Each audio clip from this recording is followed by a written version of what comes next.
C'est lui-même qui a apporté des propos. Le fichier électoral allait être révisé pendant le premier trimestre de l'année 2025 et qu'ils allaient ouvrir des portes pour l'organisation du référendum constitutionnel et les élections primaires et présidentielles dans cette année. Donc des propos réfléchis, nous on prend en compte.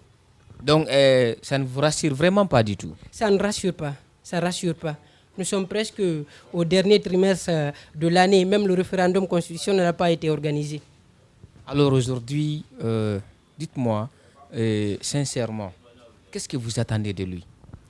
Nous attendons l'organisation du référendum constitutionnel en incluant les articles 48, 55 et 65 de la charte de la transition qui interdisaient toute présentation du président de la transition et les responsables de son gouvernement. Oui, mais aujourd'hui, personne ne s'est proclamé pour être à une éventuelle candidature. Et lui, de son côté, vous avez peur pour ne pas qu'il se présente? Vous savez, dans la démocratie, ce qui compte, c'est les législations. Donc, toute chose qui n'est pas dans la Constitution est autorisée par les autorités. Sans l'inclusion des articles 46, 55 et 65 de la charte de la transition qui interdisait formellement toute présentation du président de la transition et les membres, les responsables de son gouvernement aux élections, si cela n'est pas inclus, c'est que ça les autorise à se présenter dans l'article 46 du projet de la nouvelle constitution où la présentation indépendante elle est autorisée. Cela prouve que même les ministres aujourd'hui peuvent se présenter pour les futures élections.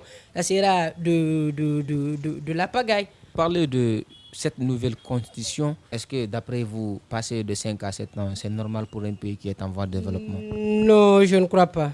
Ce n'est pas normal. La coalition des partis politiques tiennent à ce que la durée des mandats revienne à 5 ans. Oui, mais est-ce que passer de 5 à 7 ans, consensueusement, est-ce que c'est là le problème? Oui, c'est un problème. Pourquoi est commencé un problème passer de 5 à 7 ans? Bon, juste la durée, la durée. C'est un consensus avec tous les présidents des partis politiques qui est une coalition des partis politiques. Donc ce sont eux qui ont jugé nécessaire de retourner les mandats à 5 ans. Mais aujourd'hui, on a vu dans pas mal de pays qui ont passé de 4 à 5 ans, d'autres de 5 à 7 ans, mais ça n'a pas causé des problèmes. Pourquoi cela a causé des problèmes dans notre pays, d'après vous? Bon, je ne sais pas. Je ne sais pas, mais ce qui est important aujourd'hui, c'est de revenir à un mandat limité qui réjouira tout le monde. Alors, si on change un peu de la tendance, on va parler un peu de votre président du parti, Ella Seydou Dalein Diallo. Aujourd'hui, il a fait plusieurs années à l'extérieur. Le combat, c'est la Guinée. C'est pour les Guinéens. Mais est-ce qu'aujourd'hui, d'après vous, il peut vivre à l'étranger et faire le combat de la Guinée pour les Guinéens? Ça, ce n'est pas un problème. Le fait de rester là-bas et que les activités de notre parti se tiennent tout le temps, chaque semaine, je ne vois pas le problème qu'il reste à l'extérieur du pays jusqu'à l'approche des élections.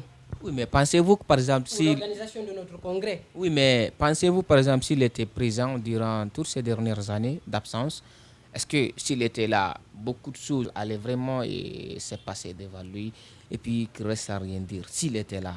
Il n'y a pas un problème dans ça.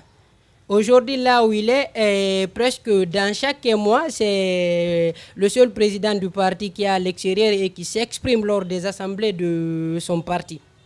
Oui, mais d'autres le font également. Nous évoluons bien, il n'y a pas de problème, mais nous évoluons avec notre président du parti. Tout le temps, il s'exprime lors de nos assemblées. Alors, ça passe devant tout le monde. Alors, qu'est-ce qui l'empêche de revenir vraiment et faire le combat ici même avec vous? Il sera avec nous dans le moment opportun. Dans le moment opportun. Mais vous nous avez toujours donné des dates, mais jusque-là, bon. Nous sommes là. Bien sûr, bientôt le congrès, et je crois bien que le congrès ne va pas se tenir sans lui. Oui, mais le congrès, déjà, vous n'avez pas obtenu d'abord la réponse de la Cour suprême. Nous attendons. Bientôt, nous aurons la décision de la Cour suprême qui concerne l'organisation de notre congrès.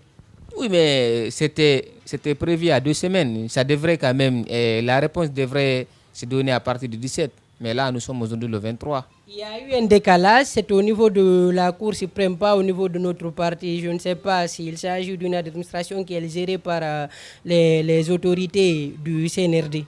Donc je ne sais pas, nous attendons leur décision pour l'organisation de notre congrès. Alors, chers téléspectateurs, voilà, et nous sommes avec Ibrahim Assouri Kondé. Il est communicant et il fait partie également de la cellule de communication de l'IFDG.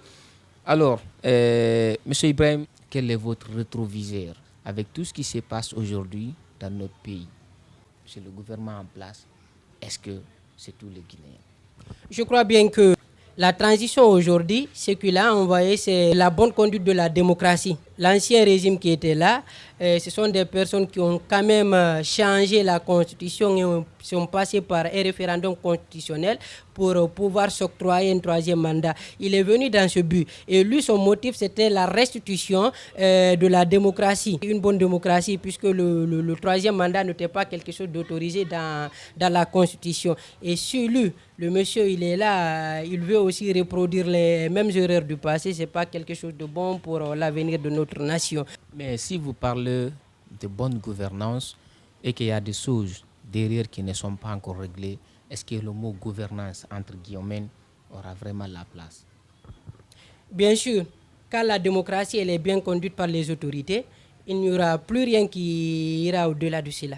En regardant les caméras, dites-nous, oui ou non, Doumbouya, il a beaucoup fait pour la Guinée. C'est ce qu'ils sont en train de dire, mais pour nous, il n'a rien fait parce que son objectif aujourd'hui, c'est la restitution du pouvoir aux civils. Mais reconnaissez quand même, il a fait beaucoup de choses. Non, nous, on ne peut pas le reconnaître.